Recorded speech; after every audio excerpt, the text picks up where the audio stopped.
sana jangan hiruk pikuk ya mengenai berapa dibayar, berapa di ini.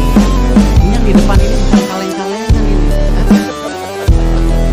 Ini sengaja karena media takutnya nggak percaya, saya datang pakai.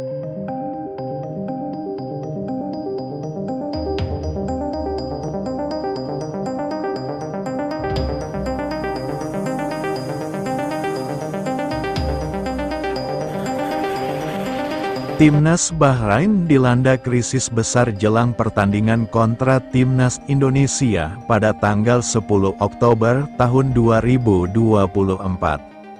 Pelatih utama mereka Dragan Talajic kemudian terjerat skandal dan pengaturan skor pertandingan yang melibatkan banyak pemainnya. Masalah ini sepertinya adalah karma setelah sebelumnya Bahrain memutuskan untuk menggelar laga versus Timnas Indonesia di Bahrain Football Stadium yang mana lokasi ini sangat terpencil dan berjarak 600 km dari ibu kota Bahrain.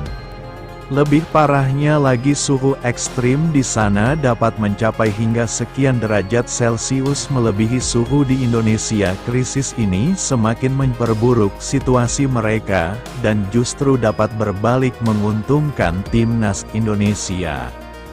Bahrain emang gak berhenti-berhentinya bikin kita geram. Saat ini Bahrain dilanda krisis internal dan eksternal. Pelatih mereka Dragan Talajic serta skandal yang dilakukan dan pengaturan skor yang semakin memperburuk situasi Timnas Bahrain dan mencoreng reputasi tim akibat krisis tersebut. Bahrain rela lakukan cara termasuk menggunakan siasat busuk jamu Timnas Indonesia. Siasat licik tersebut adalah menunjuk Bahrain Football Stadium sebagai venue untuk menggelar duel Bahrain versus Timnas Indonesia. Pijak Bahrain kabarnya telah mengajukan stadion tersebut kepada Konfederasi Sepak Bola Asia untuk menggelar laga kontra Timnas Indonesia. Dipilihnya Bahrain Football Stadium dirasa sebagai siasat licik untuk mengalahkan Timnas Indonesia pada matchday ketiga grup C kualifikasi Piala Dunia 2026 zona Asia. Pasalnya Bahrain Football Stadium terbilang sangat terpencil. Untuk menuju ke wilayah tersebut tak ada penerbangan langsung dari Indonesia ke Bahrain Stadium. Tak hanya itu, cuaca di sana terbilang cukup ekstrim yang dapat mencapai suhu 15 derajat Celcius. Hal tersebut jelas akan menyulitkan Timnas Indonesia yang biasa bermain di iklim tropis. Dengan suhu hangat, Timnas Indonesia akan menghadapi dua pertandingan penting dalam putaran ketiga kualifikasi Piala Dunia 2026 zona Asia. Pertandingan pertama dijadwalkan melawan Bahrain pada tanggal 10 Oktober tahun 2024 di Bahrain National Stadium Rifa.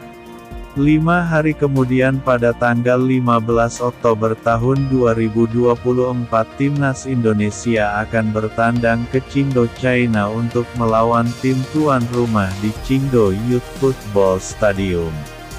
Mengingat jarak yang cukup jauh dan waktu yang singkat antara kedua pertandingan ini, PSSI memutuskan untuk menyewa pesawat jet pribadi demi efisiensi waktu dan energi tim. Keputusan ini diambil setelah mempertimbangkan perjalanan yang melelahkan bagi tim. Ketua Umum PSSI Erick Thohir menjelaskan bahwa perjalanan dari Jakarta ke Bahrain dan kemudian dari Bahrain ke Qingdao akan sangat melelahkan. Jarak tempuhnya cukup melelahkan. Setelah pertandingan melawan Bahrain, tim harus langsung berangkat ke Cina pada malam harinya. Jarak dari Beijing ke Qingdao cukup jauh, dan udaranya lebih dingin pada bulan itu dibandingkan di Bahrain, ungkap Erick. Dengan menggunakan pesawat jet pribadi, Timnas Indonesia diharapkan dapat menghindari perjalanan panjang dan melelahkan yang dapat mempengaruhi performa para pemain. Anggota Komite Eksekutif PSSI Arya Sinulinga menambahkan bahwa perjalanan dengan pesawat komersial dari Indonesia ke Bahrain kemudian ke Qingdao dapat memakan waktu sekitar 30 jam. Termasuk beberapa kali transit ini tentunya sangat melelahkan bagi pemain sementara jeda waktu antara kedua pertandingan tersebut hanya beberapa hari, kata Arya. Oleh karena itu PSSI menganggap bahwa menyewa pesawat jet pribadi adalah langkah penting untuk memastikan kebugaran para pemain tetap terjaga. Namun biaya untuk menyewa pesawat jet ternyata sangat tinggi dan mengejutkan pihak PSSI. Arya Sinulinga mengungkapkan bahwa biaya untuk mencarter pesawat dari Jakarta ke Bahrain kemudian dari Bahrain ke Qingdao serta kembali ke Jakarta bisa mencapai 9 digit atau sampai ratusan juta. Biayanya 9 digit untuk sekali jalan, kalau sempat kami ambil dari Jakarta ke Bahrain, setelah itu pesawatnya menunggu di Bahrain lalu ke Qingdao dan kembali ke Jakarta, biayanya sudah bukan lagi jelas, Arya. Biaya tersebut diperkirakan mencapai sekitar 900 juta rupiah untuk sekali jalan.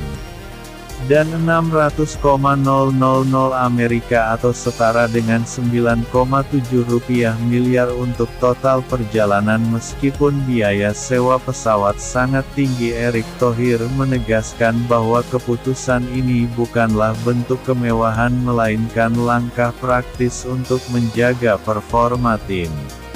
Kami menyewa pesawat dari Bahrain ke Cina karena tidak ada penerbangan langsung dan kami harus mencari solusi terbaik, tegas Erick. Dengan menjaga kebugaran pemain melalui perjalanan yang lebih efisien, PSSI berharap timnas Indonesia dapat tampil dengan performa terbaiknya dalam pertandingan melawan Bahrain dan China. Kembali ke pembahasan Cina, Branko Ivankovic secara resmi dipecat dari posisinya sebagai pelatih utama timnas Cina. Keputusan ini diambil setelah serangkaian hasil buruk. Sejumlah pemain dan pejabat sepak bola Cina sejak dilantik pada Februari lalu untuk menggantikan Alexander Jankovic dari Serbia. Ivankovic hanya berhasil meraih 1 kemenangan dari 6 pertandingan yang dilakoni timnya. Dengan 2 hasil imbang dan 3 kekalahan, kinerja buruk ini memuncak dengan kekalahan 1-2 dari Arab Saudi di kandang sendiri pada tanggal 10 September lalu serta kekalahan telak 7-0 dari Jepang. Pada laga sebelumnya, akibat rentetan hasil buruk tersebut, serta yang melibatkan 43 orang, termasuk sebagian besar pemain, tekanan terhadap Ivankovic semakin besar. Masyarakat Cina yang sudah frustrasi dengan performa tim mereka mengekspresikan kemarahan mereka terhadap Ivankovic di media sosial dan stadion. Sepertinya sepak bola Cina tanpa harapan dan Ivankovic mundur meramaikan platform Weibo menunjuk ketidakpuasan yang mendalam terhadap kepemimpinan pelatih Kroasia tersebut. Dalam sebuah komentar yang menjadi viral, People Daily, media pendukung pemerintah mengkritik Ivankovic secara tajam dengan menyatakan bahwa kegagalan tim adalah akibat dari kepemimpinan yang tidak kompeten. Jika seorang jenderal tidak kompeten, tentara akan kehabisan tenaga, tulis mereka. Ivankovic yang sebelumnya dikenal sebagai pelatih berpengalaman dengan catatan di tim besar Asia seperti Iran, Arab Saudi, dan Uni Emirat Arab, telah mengakui tantangan besar yang dihadapinya. Meskipun ia tetap optimis bahwa timnas Cina masih memiliki kesempatan untuk bersaing di kualifikasi Piala Dunia 2026, kenyataan menunjukkan bahwa hasil-hasil buruk yang berkelanjutan telah merusak kepercayaan publik dan pejabat sepak bola timnas Cina. akan melanjutkan putaran ketiga kualifikasi Piala Dunia 2026 dalam kondisi yang penuh ketidakpastian bertandang ke Australia pada tanggal 10 Oktober serta pertandingan berikutnya melawan Indonesia pada tanggal 15 Oktober. Di Qingdao akan menjadi salah satu momen penting untuk menentukan arah masa depan timnas Cina yang kini tanpa Ivan Kovic. Sebagai pelatih di tengah kekacauan ini, timnas Indonesia akan berusaha memanfaatkan situasi tersebut dan mengoptimalkan persiapan mereka untuk meraih hasil maksimal. Sementara itu timnas Cina harus menghadapi karma yang datang dalam bentuk krisis internal dan eksternal yang bisa mempengaruhi performa mereka dalam pertandingan mendatang. Bagaimana menurut kalian sob? Jika suka dengan video ini, nantikan video kami selanjutnya. Sampai jumpa dan salam olahraga.